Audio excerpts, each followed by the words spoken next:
sharing his experience. Now, police in the Sudanese capital Khartoum have opened fire at mourners who are attending the funeral of a man killed during clashes with security forces. Dozens of people have died since protests began last month against one of Africa's most repressive regimes. Here's our Africa editor, Fergal Keane. Mourning and defiant. This is the people's answer to a regime which can still inflict death, but whose capacity to impose a blanket of fear is being challenged as never before. Here, a police car is overturned. Symbol of a state accused of brutal torture and killings. He was returning from prayers at the mosque nearby. As he approached the house, a policeman rushed at him. Maya resisted, but the policeman shot him through the door. The worst of the violence was here in the Khartoum neighbourhood of Buri. Here, sharing vinegar used to try and deal with the after effects of tear gas.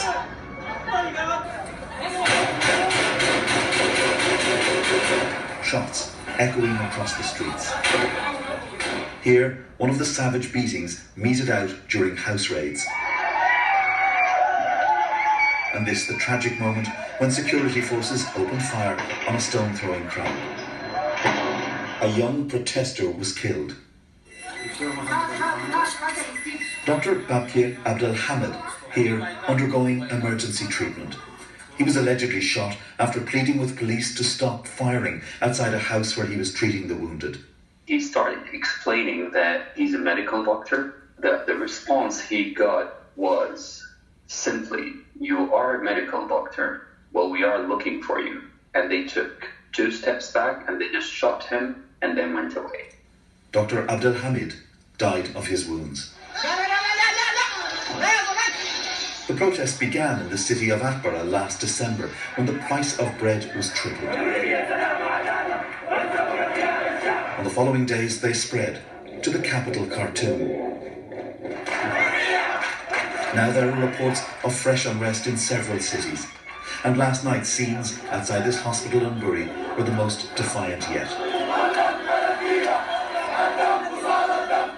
Omar al-Bashir came to power in a military coup in 1989. It was the brutality of his crackdown in Darfur, part of which we documented in 2005, that made him notorious, and prompted a charge of genocide by the International Criminal Court. We filmed President Bashir recently when he visited the reformist Prime Minister of Ethiopia, Abiy Ahmed. 11 days later, driven by economic despair, the people rose up. It is probably the end game for President Bashir. How long he will stay in office, whether it's a week or a year, is almost irrelevant. His regime, as far as the protesters in the street, has lost all credibility.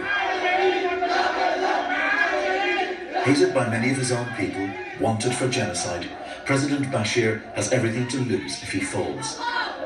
He must surely worry now that despite his crackdown, resistance seems only to be growing. Fergal Keane, BBC News.